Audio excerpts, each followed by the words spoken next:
예, 안녕하세요. 김낙훈입니다. 이번에 네 번째 시간에는요, 저희가 이제 챗봇을 실제로 만들기 전에, 지금 만들고는 있지만, 챗봇을 실제로 만들기 전에 고려해야 될 교수 항목에 대해서 좀 생각을 해보겠어요. 저희가 이제 챗봇에 앉힐 내용이 교과서에 나와 있는 주격관계대명사에 대한 부분이라고 가정을 하겠습니다. 그러면 여러분들이 수업 시간에 주격관계대명사에 대해서 교수를 하셨을 겁니다. 예를 들어서 대스로 시작하는 관계대명사 절에서 주어가 빠져 있으면 이때의 대스를 주격관계대명사라고 부르고, 대답에 선행사가 포함된 문장을 주절, 대 뒷부분의 문장을 관계절이라 부르며, 관계대명사 대스는 그런데 선행사가 뭐냐면으로 해석하고, 관계대명사 대과 선행사를 포함한 관계대명사 왓의 차이에 대해서 교수를 하셨고, 주격관계대명사에서 동사와 선행사의 수일치에 대해서 가르치셨다고 생각을 해보겠습니다. 그러면 이 내용들을 학생들이 다 알고 있으면 좋겠지만 실제로 학생들은 이 내용에 대해서 배웠지만 잘 모를 겁니다. 그래서 그 다음에는 학생들이 주로 오류를 나타내는 유형이 포착이 되죠. 수업 시간에 아마 관찰하셨을 거라고 생각을 합니다. 만약에 수업에서 나온 오류 유형이 지금 화면에서 보고 계시는 네 가지 형태라고 생각을 해보겠습니다. 학생들은 자신들이 표현하고 싶은 한국어 표현에서 뭐가 주절이고 뭐가 관계절인지 구분을 잘 못한다라는 특성을 갖고 있다고 해봅시다. 또 what을 써야 하는지 that을 써야 하는지에서 잘 모르고, 특히 주격관계대명사 절에서 주어를 활용한다든지 이와 같은 어순을 혼동하는 경우가 포착이 되고, 또 관계대명사 절에서 선행사 플러스 대 플러스 동사의 수일치를 파악하지 못하고 있더라. 이런 오류의 유형을 보인다고 가정을 해보겠습니다. 그러면 이런 오류의 유형은 비단 한 학생의 문제가 아니고 전체 학생들의 문제일 거고, 학생들이 주격 관계대명사 구문을 활용을 할 때 이런 오류들이 반복적으로 나타날 것이기 때문에 제공하시는 예문의 양은 상당히 많아야 될 겁니다.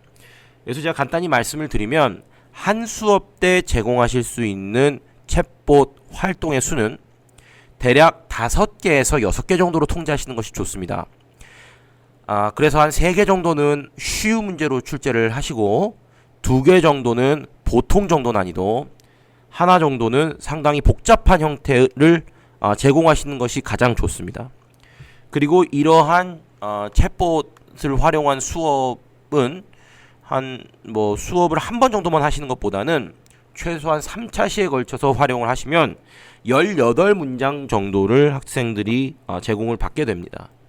그 정도를 이제 학생들이 직접 연습을 하게 되면은 해당 구문에 대한 이해도가 상당히 늘어나시는 것을 보실 수가 있을 겁니다. 해서 그런데 이 20개를 한꺼번에 학습자들한테 제공을 하시면 학습자들이 감당을 할 수가 없습니다.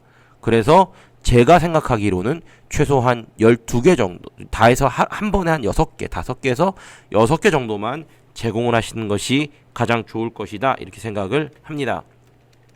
어쨌든 이런 오류를 처치하기 위해서 우리는 챗봇에 주절과 관계절을 구분하는 피드백을 제공하고 싶고, what과 that을 구분하는 피드백을 제공하고 싶고, 주격 관계대명사절에서 어순을 올바르게 활용할 수 있도록 하는 피드백을 제공하고 싶고, 또 관계절에서 선행사 플러스 대 플러스 동사 수일치 파악을 할 수 있는 그러한 피드백을 제공하고 싶고, 또 직접 학습자들로 하여금 문장을 완성케 하는 그런 피드백을 제공하고 싶다라고 가정을 해봅시다. 그리고 이러한 피드백은 우리가 실제로 수업 시간에 제공을 했었던 것이기 때문에 챗봇에 이런 내용을 집어넣어도 선생님께 한번 들었던 내용이기 때문에 학습자들은 어느 정도 상당한 익숙도가 생겼을 겁니다. 그렇기 때문에 이런 내용을 바탕으로 해서 챗봇을 구성을 하시게 되면 학습자들이 너무 생뚱맞다라는 느낌은 갖지 않게 되고요. 나름대로 어떻게 보면은 수업의 연장선상이라는 느낌을 갖게 됩니다.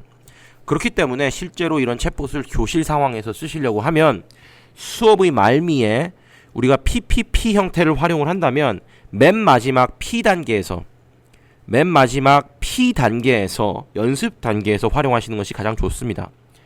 어느 정도 익숙도가 확보가 되어 있다 그러면요, 한 5개에서 6개 정도의 챗봇을 활용을 하는데 학습자들은 한 3분 정도의 시간밖에 필요하지 않고요, 잘하는 애들은, 어려운 애들은 한 6분에서 7분 정도의 시간이 필요합니다. 그래서 그 정도의 시간을 고려하신 다음에 똑같은 문제로 핸드아웃을 나눠주시면 학습자들이 상당히 핸드아웃을 처리할 수 있는 능력이 향상되는 걸 보실 수가 있을 겁니다. 따라서 이 챗봇을 활용하시는 수업 모형은 굉장히 바뀔 수가 있습니다. 맨 마지막 P 단계에서 챗봇을 활용하셔서 연습을 먼저 하게 한 다음에 핸드아웃을 나눠주셔도 좋고요. 핸드아웃을 먼저 나눠주신 다음에 자기들이 잘 모르는 것을 찾아보게 해서 그것에 대한 연습을 시킨 다음에 다시 핸드아웃을 채워넣기 하시는 방법도 있습니다. 다양한 방법에 대해서는 여러분들이 직접 생각을 많이 해보시는 것도 좋은 방법일 것 같은데, 제 생각에는 제 제안에 대해서 짧게 올려드릴 수도 있을 것 같고요. 그래서 일단은 저희가 이제 자료를 구성할 내용이 무엇인지에 대해서 간략하게 말씀을 드렸습니다.